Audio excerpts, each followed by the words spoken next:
the Australia Dental Podcast. My name is Dominique Wood. I'm the Business Development Manager for the group, and I'm here today with CEO and founder Dave Houston. Welcome. Tom, thank you. Thank you for having me That's all right. on your podcast. I appreciate it. So I thought this would be a good opportunity for you to share your journey so far with everybody. So I don't know, when you started at Griffith for uni, how you got to there.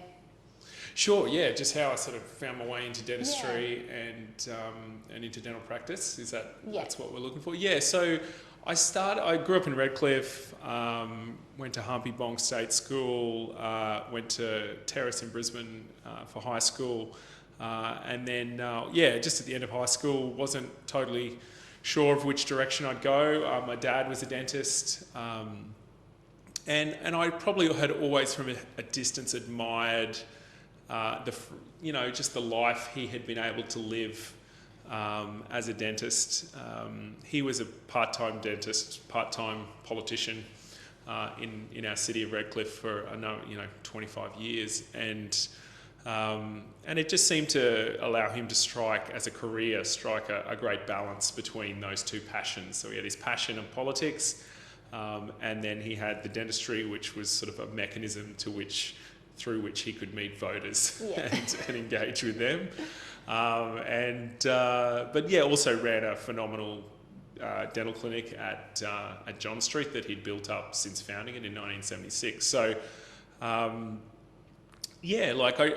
just admired that, and it was sort of a logical pathway. There was my sister had gone into physiotherapy, so healthcare was sort of in the blood a bit as well.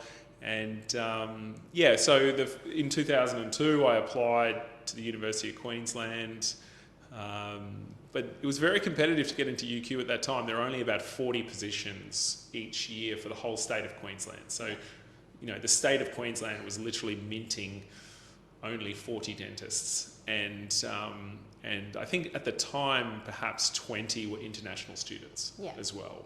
So I actually got that advice from another parent at high school who was a dentist, who said, you realise there's only 10 boys and 10 girls from Queensland able to get into dentistry. That was it.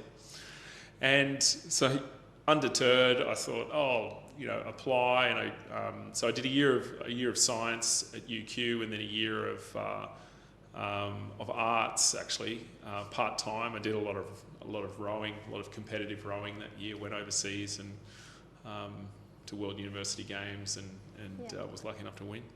But and then finally in the newspaper to see a clipping that Griffith Uni's opening a new dental school after sort of a year of applying and not succeeding. Griffith was opening on the Gold Coast, so I changed that to my first preference. I was went for an interview. And they said to me, what will you, I remember in the interview they said, what will you do if you don't get into dentistry? And I'd read like a greeting card that morning that said, a quote from Abraham Lincoln said, first you choose the destination, then you find a way. So I said, look, I've chosen, this is my destination, I'll find a way. And they were suitably impressed at that learned quote. Got in to a class of 55 at Griffith in 2004. Obviously, there was no building built. There was no facility for dentistry. So we were just doing a foundation year of science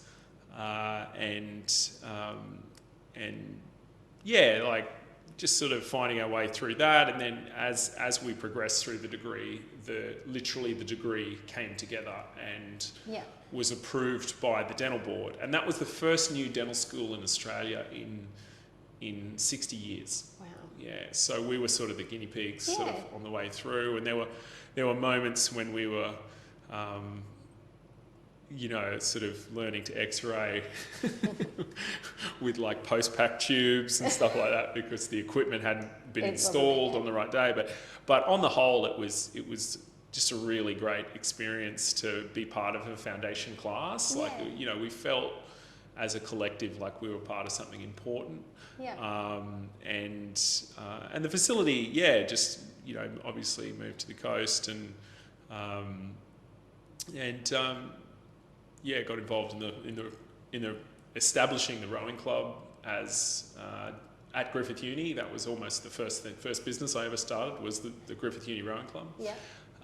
And the associated sort of keg extravaganza parties we used to run, which were, pretty cool to raise money for the club.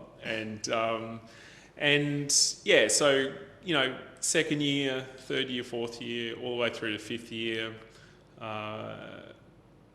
just learn the art of dentistry from some really great mentors, and it got to the point where I was graduating. I'd met my wife Karen, who now has an active role in the business.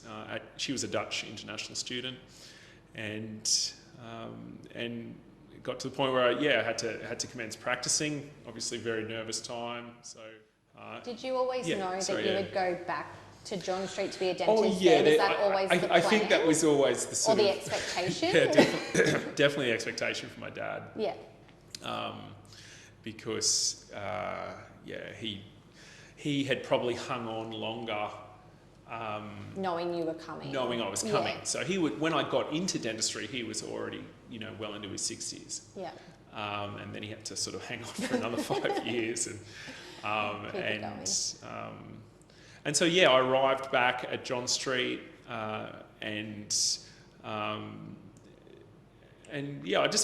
did feel immediately at home, because culturally I really deeply understood the local people, because I grew up there. I grew up amongst them, and I grew up playing for the Redcliffe Dolphins, and I just I knew the clientele really well. I probably knew them a lot better than I knew the clientele that I was treating on the Gold Coast through university. Yeah. These are just salt of the earth sort of Moreton Bay people, and I just actually really enjoyed the people that, treating the people, and I just love that down to earth approach, and we've tried to sort of continue that in how we operate the business. So so that was the journey into dentistry, and so how long did you practice at John? So you're out of uni, you're practicing as a dentist at John Street. Yeah, so I practiced as an employee there for 18 months, and then the conversation came up with Dad, who's obviously keen to retire, and his plan was to pursue the politics full time. So the conversation came up. Well, actually, I brought it up. I was quite proactive with it. I was like, so it was something. So you wanted that was I was. One of the unique elements of dentistry is you can be a business owner. Yeah. Not many engineers can own a coal mine, sort of thing. So it was an element of dentistry that I thought. I think subconsciously I was drawn to the business element. I was drawn to obviously a family business, but I really did like the business element, and so the conversation came up with Dad. I said, I think probably about a year in, I said, with sort of typical, youthful overconfidence, I was like, yeah, ready, here we go, Dad, yeah. And he's like, so the talk was, we sat down with the accountant and said, I think initially the plan was for me to buy half the business and have him retain half the business for a period. And the accountant, we got it valued independently, and the accountant, suggested that even with the valuation that was offered, that the return on investment was good. And so I thought, oh, well, I'll buy 100%, and I think that was probably one of the best decisions I ever made, in terms of just taking pressure off my relationship with Dad, because we weren't sort of... You're not business partners then? Not business partners. Because it's like you can never be business partners with your dad. They'll always be your dad. They'll always be essentially in charge. And he'd been in charge there since founding the business, so it's very difficult for him to sort of let go of that. Yeah. And Dad was the sort of person that didn't mind,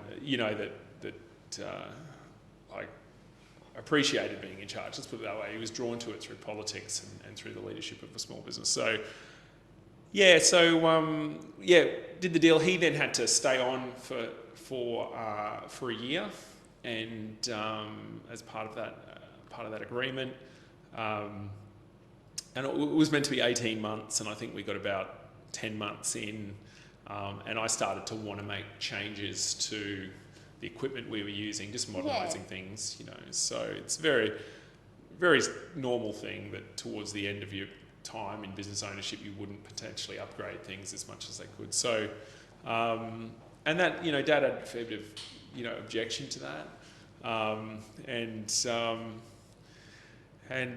Like in the end, there was a bit of a flashpoint over a gas tap, over a nitrous, and the location of this gas tap, and in the end, on the basis of that, I said,